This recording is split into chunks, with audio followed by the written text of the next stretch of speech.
కేసీఆర్ గారి నాయకత్వంలో అధికార వికేంద్రీకరణ జరగాలి అని చెప్పి ప్రజల దగ్గరికి పాలన పోవాలి. ప్రజాపాలన అంటే నిజమైన నిర్వచనం ప్రజల దగ్గరికి ఎంత సన్నిహితంగా పాలన ఉంటే అంత మంచిదని చెప్పి 10 జిల్లాల తెలంగాణని 33 జిల్లాలు చేసుకున్నాం. కొత్త రెవెన్యూ డివిజన్లు ఏర్పాటు చేసుకున్నాం. కొత్త మున్సిపాలిటీలు, కొత్త మండల కేంద్రాలు, అట్లాగే తాండాలు గ్రామ పంచాయతీలుగా అట్లా కేసీఆర్ గారి నాయకత్వంలో ప్రజల దగ్గరికి పరిపాలన తీసుకొని పోయే ప్రయత్నం చేసినాం. హైదరాబాద్ మహానగరంలో కూడా గతంలో 24 సర్కిళ్లుంటే గ్రేటర్ హైదరాబాద్ మున్సిపల్ కార్పొరేషన్లో 30 సర్కిళ్లకు పెంచుకున్నాం. గతంలో 4 జోన్లుంటే 6 జోన్లు చేసుకున్నాం. ప్రతి జోనల్ కమిషనర్కి, ప్రతి డిప్యూటీ కమిషనర్కి శాంక్షన్ లిమిట్స్ పెంచుకున్నాం. అంటే ఇవన్నీ చేసుకున్నాం, కానీ హైదరాబాద్ అస్తిత్వాన్ని మాత్రం మేము ముట్టుకోలేదు.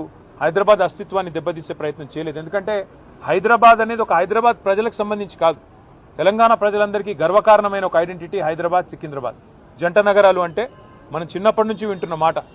అట్లాంటిది ఇవాళ ఈ తుగ్లక్ ముఖ్యమంత్రి ఆయన తీసుకున్న ఒక నిర్ణయం వల్ల సికింద్రాబాద్కు ఒక ఐడెంటిటీ అనేది లేకుండా, ఒక అస్తిత్వం అనేది లేకుండా సికింద్రాబాద్ని శాశ్వతంగా చరిత్ర పుటలకి మరి పరిమితం చేసే విధంగా ఈ ముఖ్యమంత్రి, ఈ ప్రభుత్వం తీసుకున్న ఒక నిర్ణయాన్ని వ్యతిరేకిస్తూ ఒక రాజకీయ పార్టీ కాదు, సికింద్రాబాద్లోని అన్ని వర్గాల ప్రజలు ఒకటై, దానిలో అక్కడ ఉన్న ప్రజాప్రతినిధులంతా మా వాళ్ళు.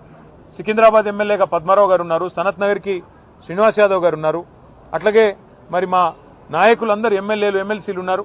వారందరినీ కూడా వారు ఆహ్వానించారు. సికింద్రాబాద్కు సంబంధించిన పుర ప్రముఖులు, సికింద్రాబాద్కు సంబంధించిన మరి సికింద్రాబాద్ ప్రేమికులు వారు ఆహ్వానించి సికింద్రాబాద్ అస్తిత్వాన్ని మరి ఇక్కడ పుట్టిన బిడ్డలుగా మరి మీరు కదా కాపాడాలి, ఈ ప్రభుత్వం తుగ్లక్ పనులు చేస్తుంటే మీరేం చెయ్యరా అని వారు మీటింగులు పెట్టి పిలిస్తే మేము మా పార్టీగా పోయి చెప్పినాము. ఏం చెప్పాము? ఈ జంట నగరాలు జోడెద్దులు, ఈ జంట నగరాలకు స్పెషల్ ఐడెంటిటీ ఉన్నది. లష్కర్ అంటారు, పట్నం అంటారు. ఇట్లాంటి అస్తిత్వాన్ని దెబ్బతీయకండి, అనవసరంగా తుగ్లక్ పనులు చేయకండి. మీకు అధికారం ఇచ్చింది 6 గ్యారంటీలు అమలు చేయమని, మీకు అధికారం ఇచ్చింది 420 హామీలు ఏవైతే మీరు చెప్పారో అమలు చేయమని, మీకు అధికారం ఇచ్చింది బీసీలకు 1,00,000 కోట్లు పెడతామని మీరు చెప్తే దాన్ని నమ్మించినారు. మీకు అధికారం ఇచ్చింది ఎస్సీలకు, ఎస్టీలకు కేసీఆర్ గారు 10 లక్షలు ఇస్తున్నాడు దళిత బంధు, నేను 12 లక్షలు ఇస్తానంటే నమ్మి మీకు ఇచ్చారు. మరి 2 ఏళ్ళైంది.